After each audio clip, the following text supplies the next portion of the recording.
Tu dois me suivre. Quoi? Quand je tourne, tu dois te pencher au même là où je tourne.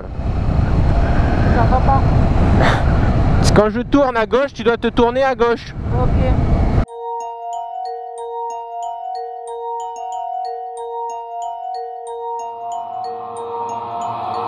Ah, when I switch lanes, then them doors swing. Arm out the window screaming money ain't a thing. Prends l'autre main là sur la taille. Ton autre main sur la taille. Les deux. Les deux. Les deux. Il comprend pas, il comprend pas, il comprend rien. Hello les bikies, comment ça va? Ah, moi ça va super bien, regardez. Je voulais faire le briefing de la moto, la présentation. J'avais tout bien préparé, tout ça, et en fait mon scotch est en train de se barrer, donc en fait ça va être assez compliqué de faire ça. Et donc voilà, bon, je vais les faire à l'arrache. On va essayer de le faire à l'arrache en espérant que ça tienne. On va s'arrêter ou je sais pas quoi on va faire. Mais voilà, je suis en train de faire un bouchon en plus. Bon, ça va se casser la gueule, ça va se casser la gueule. Ça va se casser la gueule. Bon, alors, adieu, et parti. Il y est plus. Donc, bon, on va le faire à la wall again, je l'ai même pas appris quoi. Je voulais faire bien et tout, bon c'est pas grave. Alors, donc c'est une CB500. Donc comme vous l'avez reconnu, c'est une CB500, 500 chevaux. Donc exactement 471 chevaux sur le papier. Alors pourquoi je l'ai choisi au départ? Parce que étant jeune conducteur, j'ai remarqué que c'était une très belle, une très fiable et très belle moto. Voilà, je l'ai pris aussi parce que l'assurance était vraiment adéquate. Elle ne payait pas cher. Voilà. Donc les caractéristiques moteur. Donc c'est un bicylindre 4 temps. Donc idéal pour la ville, idéal pour les trajets de moyenne distance, on va dire à partir de 300 km, on commence à avoir mal aux fesses. Par contre, sur l'autoroute, c'est assez contraignant puisqu'il n'y a pas de bulle. Et j'ai trouvé la limite là, c'est que ça manque de puissance. À partir de 130 km/h, ça manque de puissance. Voilà, une 500, alors elle fait sur le papier, elle fait 47 chevaux. Donc sur le banc d'essai, elle a fait 46. Bon, ça se vaut, ça se joue. Ensuite, quoi dire de plus? Elle fait 192 kg plein fait, 172 à vide. Donc une moto assez légère, plutôt maniable. Donc idéal, comme encore je l'ai dit, pour tout ce qui est ville, tout ce qui est intercité, interville. Non, pas interville, mais non, pas interville, hein, entre les villes et tout ça. Et voilà, donc ensuite elle fait du 15 litres.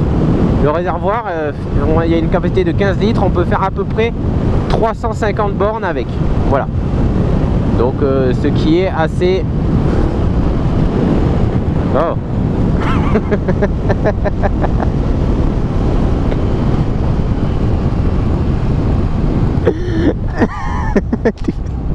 Oh, je me suis fait peur.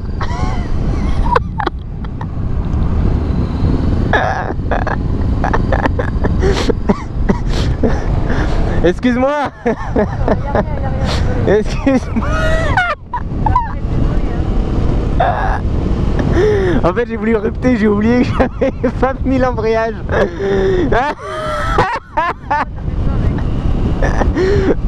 J'ai oublié l'embrayage. Non mais t'as failli partir quoi. Enculé, t'as vu le mec il rentre comme ça. J'ai voulu rupter pour lui faire peur. J'ai oublié l'embrayage. On est parti comme ça quoi, on n'a pas compris. Et lui derrière il était à moitié accroché quoi. Bon bref, on revient aux 15 litres. Donc elle fait à peu près 350 km d'autonomie. Parlons un peu des pneumatiques. Donc pneumatiques, c'est des Dunlop de base, Made in Japan. Si je me rappelle bien, c'est 120 pouces, enfin 120-75 à l'avant et 160 à l'arrière. Donc ce qui est assez pas mal. Moi je vous conseille de mettre donc du 98. Bon, ça c'est un détail pour, qui n'a rien à voir avec ce que je vous ai préposé. Le pot d'échappement, c'est du 7 kg, il fait 7 kg. Donc je vous conseille vivement, dès que vous l'achetez, de changer de pot, puisque vous allez gagner en puissance et en bruit, parce que c'est assez dangereux. Le silencieux d'origine, c'est vraiment dangereux parce qu'on t'entend pas. Concernant le bruit, parce que vous l'entendez souvent via une caméra. Concernant le bruit, il est assez sourd en bas régime, et après il sature vite. À partir de 6000 tours il commence à saturer. Donc voilà, il n'est pas vraiment ça, c'est pas un bruit qu'on entend à des kilomètres. Bon, c'est un deux temps très rapide. Moi ce que j'aime bien sur cette moto, c'est qu'elle est très vive. Notamment si on doit dépasser, si on doit redémarrer un feu, si on doit faire tout ça, elle est très très vive, et ça c'est ce que j'aime bien dans cette moto. Voilà, donc après elle existe en couleur blanc, noir, rouge. Je l'ai pris blanc parce que c'était le modèle d'expo qui avait 80 km, et donc le mec il a pu me faire une ristourne dessus. Mais ça j'en ai parlé dans mon premier vlog que j'ai fait. S1000RR. Voilà, donc là il y a beaucoup de motos, ça fait plaisir. Des scooters aussi. Donc ben voilà, donc là j'ai pas précisé, mais je suis avec mon cousin qui ça fait longtemps qu'il n'a pas monté sur une moto. Il avait des petites a priori, moi je lui ai fait peur tout à l'heure, et il doit dire putain où je me suis embarqué. Voilà, donc ensuite le point que vous attendez tous, le prix. Elle est annoncée à 5008. Les constructeurs l'ont baissé le prix, donc à mon avis maintenant elle est à 5005. Moi j'ai réussi à l'avoir à 5001. Voilà, donc 5100 avec le casque offert et les gants. Et le U. Donc une assez bonne affaire. Donc c'est facile de négocier si vous... Voilà, mais si vous achetez, si c'est votre première moto, je vous conseille vivement cette moto parce qu'elle est vraiment très bien. Bon après, je vais pas vous faire un dessin de la moto, je crois que vous la connaissez esthétiquement. Concernant la place à deux, en tant que conducteur, je trouve que on sent plus le conducteur, le passager au bout d'un moment.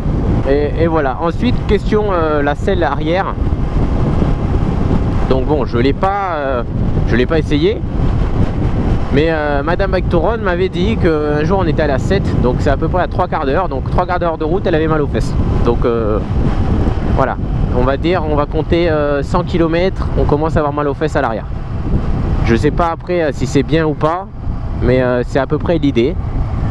Mais ça reste tout de même une bonne moto pour très polyvalente et très bien pour la vie de tous les jours. Ça je le redis, elle est très bien pour la vie de tous les jours.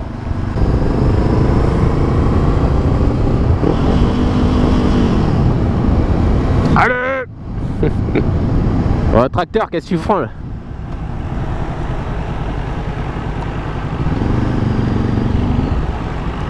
Oh là là, oh là là. Alors ça c'est du 4 cylindres les mecs. 4 cylindres qui prend toute la place, qu'elle n'a rien à foutre. Oui, je suis là. Les inconvénients donc de cette moto, alors je vais essayer d'en trouver parce que bon, c'est que la première, j'ai pas de point de comparaison. Mais ce que j'ai trouvé, c'est que ça manque de dynamisme sur autoroute. Ça manque beaucoup de dynamisme sur autoroute, de vitesse de pointe. Ensuite, il n'y a pas, le bruit est beau, mais il est pas, c'est pas ce qu'on voudrait idéalement. Et enfin, rien de plus. Si peut-être la selle arrière, qui est pas très grande. Et après, les avantages, c'est le prix qui est pas cher, vraiment pas cher, 5000 €. C'est donné pour une moto, une 500. L'accélération qui est bien, bon, ça c'est lié au bicylindre. Il y a un gros coffre. Donc on peut très bien, il y a une bonne fonctionnalité, c'est qu'on peut ranger un U dedans, un U Honda. Et ça c'est vraiment super. Et ensuite, après Honda, Honda c'est fiable. Honda, il n'y a rien à voir, il n'y a pas de couille, comme vous avez vu sur ma dernière vidéo, la courbe était vraiment rectiligne. Il n'y avait pas d'à-coup, il n'y avait rien. Honda c'est super fiable. Donc voilà, donc je pense qu'il était assez long ce petit vlog. J'espère qu'il sera assez complet. J'ai fait la wall again parce que ma fiche est partie. Et donc je vous dis à bientôt les mecs. Voilà, donc c'était un petit test improvisé à la wall again. Et je vous dis à bientôt. Et Bikeist Family, aouh, aouh.